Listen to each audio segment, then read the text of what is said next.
अपने गुरु राम शरण दास महाराज जी के चरणों में आज की पावन धरती को सत्ता है, आज के सत्संग को सत्ता है। सत्संग मंच के अंदर स्टेज मंच की भूमि को सत्ता है।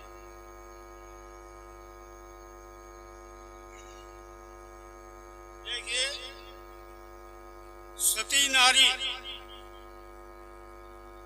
नारी वीर पुरुष और ज्ञानी संत, इनको कोई पर्दे में छुपाना चाहे तो ये छुपाए नहीं सकते, क्योंकि इनके तेज का ध्वज इनके मस्तक पर बंधा हुआ होता है।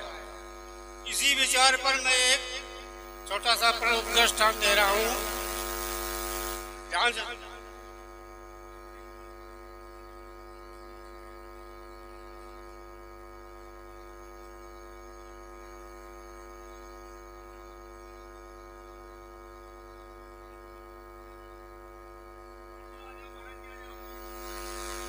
एक लड़की जो सत्संग से विशेष प्रेम रखती थी, वो किसी नगरी में सत्संग में जा रही थी।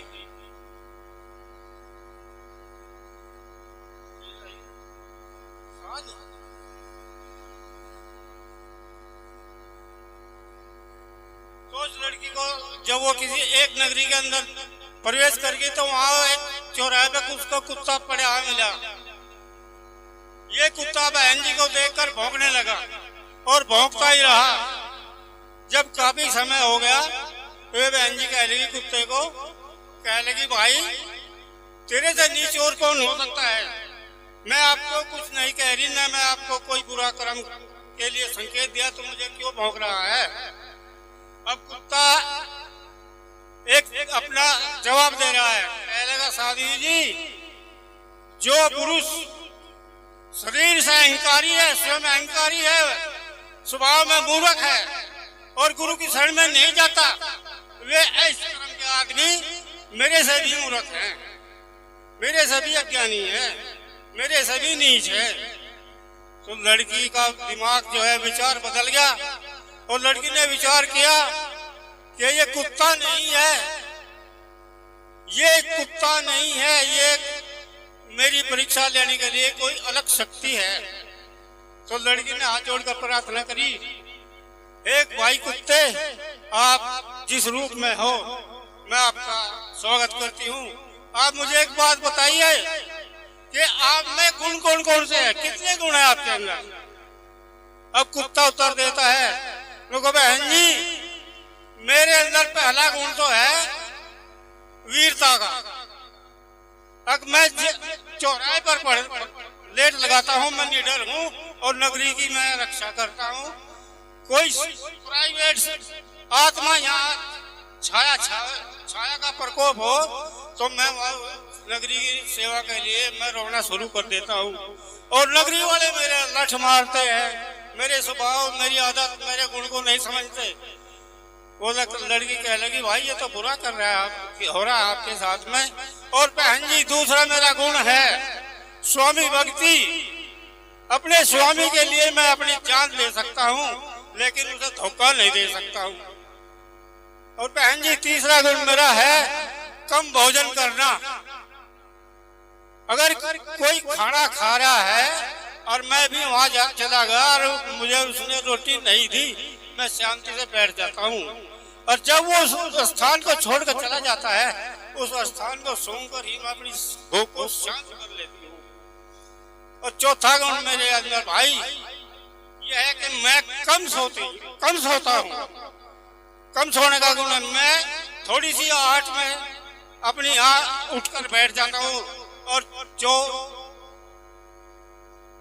उस आहट के कारण अपने इस नगरी की रक्षा के लिए भौंकना शुरू कर देता हूँ।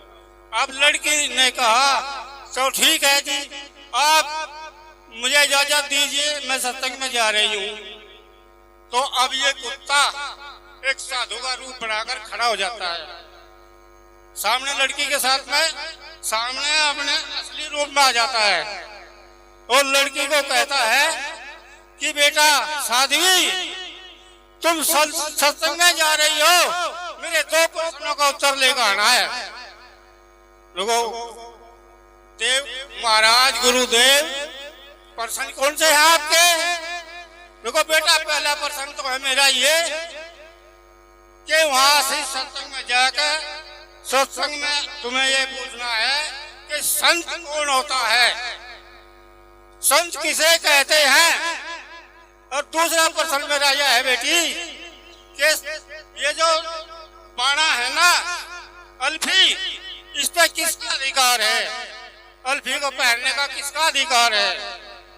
अब लड़की ने विचार किया कि अगर मैं सत्संग में जाकर संतों को ऐसी बात पूछूंगी वे मुझे अहंकारी मान लेंगे, अपना अब अपमान मान लेंगे। वो कह रही लड़की को महाराज मैं इन प्रश्नों का उत्तर यही दे दूंगा आपको। देखो बेटी मुझे तो प्रश्न चाहिए, आप दे दो। तो लड़की ने पहले प्रश्न का उत्तर दिया। देखो जो नगद माया को त्याग देते हैं संत, वे संत कहलाते हैं और वे संत होते हैं असली, जो नगद माया को त्याग देते हैं।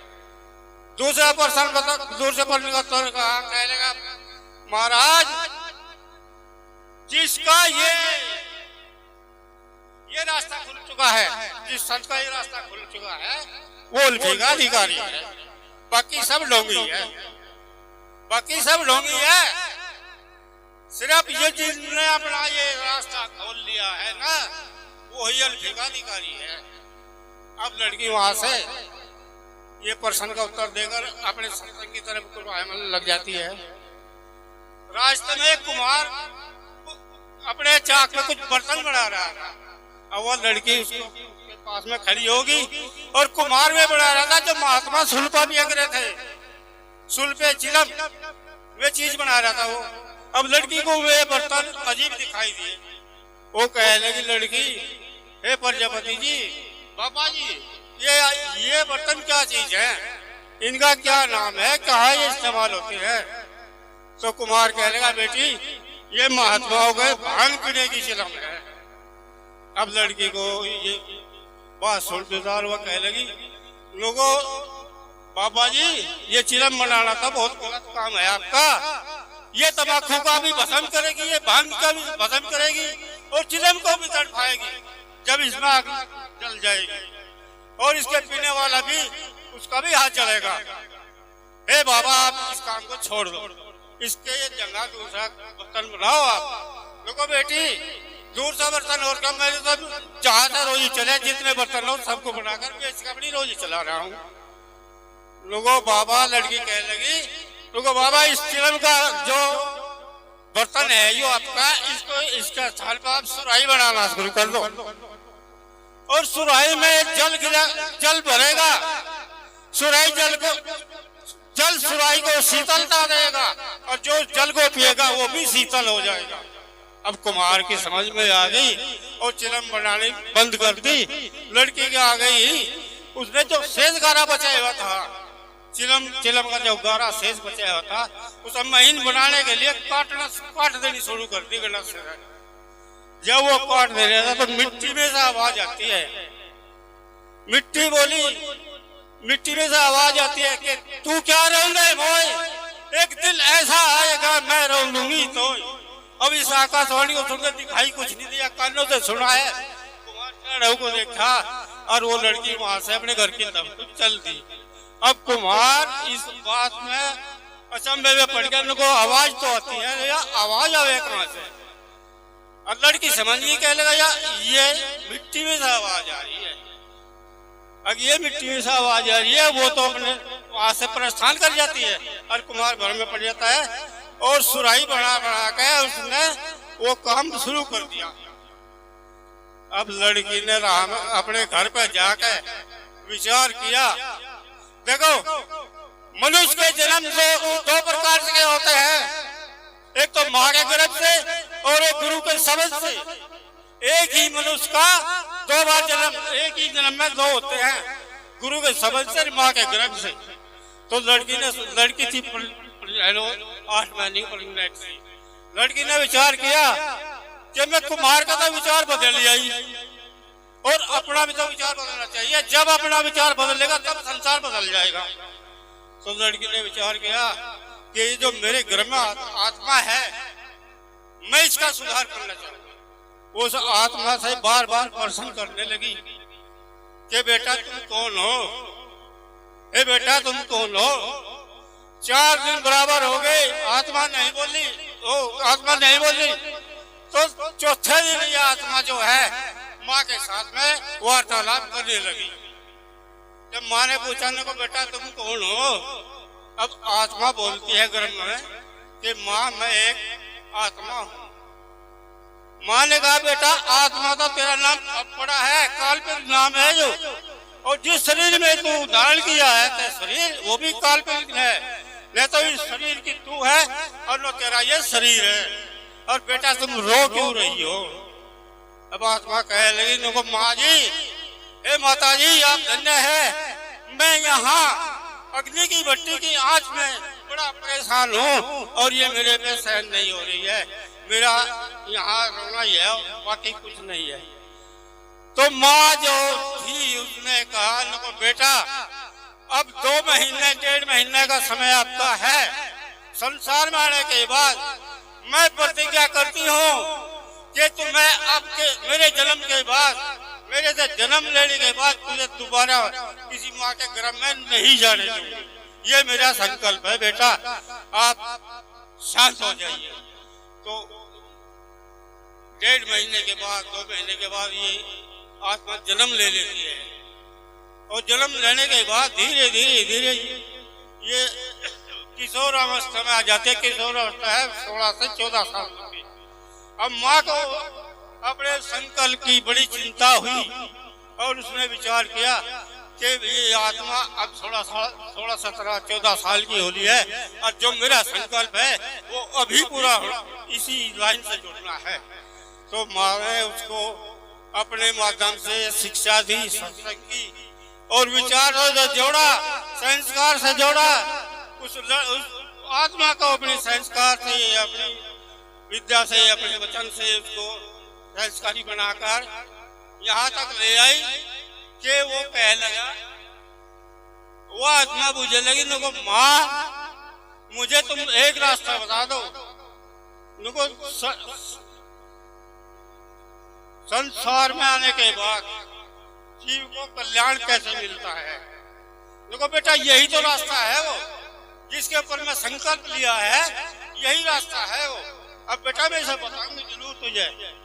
माँ ने कहा कि बेटा अब ध्यान से सुन ले, अगर ध्यान से सुनेगा और सुनेगा मन करेगा तो तू पारस का हो जाएगा और नहीं सुनेगा तो बेटा मेरा बताना तेरा सुनना बेकार है। माँ ने कहा बेटा ये जो 22 साल का पाया जो है नाक का, ये सूर्य नाड़ी इसके नाम से पुकारा जाता है और इसमें अग्नि का प्रवेश है। और बेटा ये पाया स्वर जो है ये अमृत बैठे हुआ स्वर है। बेटा इनके 12 और 16 बेटा सूर्य नाड़ी के तो 12 पुत्र हैं जो मन के साकार हैं, मन को साथ देते हैं। और बेटा इसकी 16 चंद्र नाड़ी के 16 पुत्र हैं, इनमें आपस में झगड़ा है। और दोनों स्वर है जो दोनों बहन है, इनमें भी झगड़ा है। बेटा इनका झगड़ा शांत करो और कल्याण को पाओ। तो अब ये आत्मा कह लगी माता जी मुझे इसका रास्ता बताओ, वे 16 बेटे कौन सी के 16 है और कौन सी के 12 हैं, उनमें झगड़ा क्यों है और दोनों बहनों में झगड़ा क्यों है। अब माता ने जवाब दिया आत्मा को, देखो बेटा ये जो सूर्य नाड़ी है इसके तो 16 पुत्र हैं और चंद्र नाड़ी के 12 पुत्र हैं, इनमें आपस में मेल नहीं है। इनका मेल मिलाओ, इनको समान करो, इनमें समानता लाओ और इन्हें समान बढ़ाओ। तो ये आत्मा कह लेगी देखो माता जी इनको समान और समानता में किस विधि से लाया जाएगा। देखो बेटा पहले आँख, नाक, मुंह और कान, ये 4 कला हैं, इनको बचा कर रख और अपना सांस रोक अपना साथ लोग चंद्र सूर्य नाड़ी में जो अग्नि है वो इनको 12 कलाओं को सुखा देगी, इनका शोषण हो जाएगा और 16 कलाओं का पोषण हो जाएगा और बेटा तुम फिर इसमें पास हो जाओगे।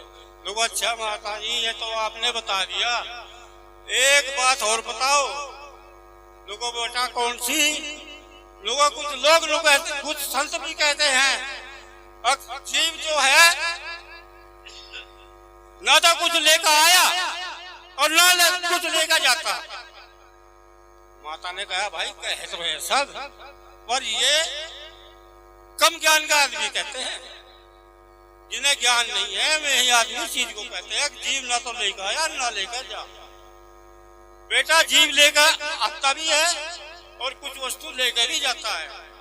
देखो माता जी ने कौन कौन सी, अब माता जी उसको कहती है देखो बेटा